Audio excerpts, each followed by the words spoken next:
হায় হায়, এই অশুভ কান্না কেউ থামাও। এই কান্নার উৎস কোথায় আছে আমি তা জানি।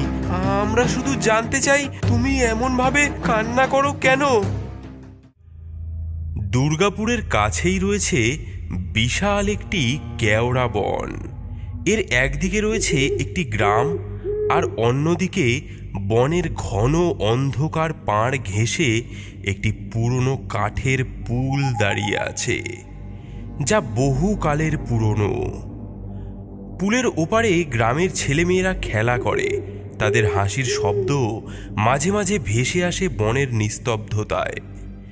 কিন্তু রাত নামলে পুলের পাশ দিয়ে কেউ যায় না, কারণ এই পুলের পাশে কখনো কখনো একটা কান্নার শব্দ ভেসে আসে, যা গ্রামের মানুষকে আতঙ্কিত করে তোলে।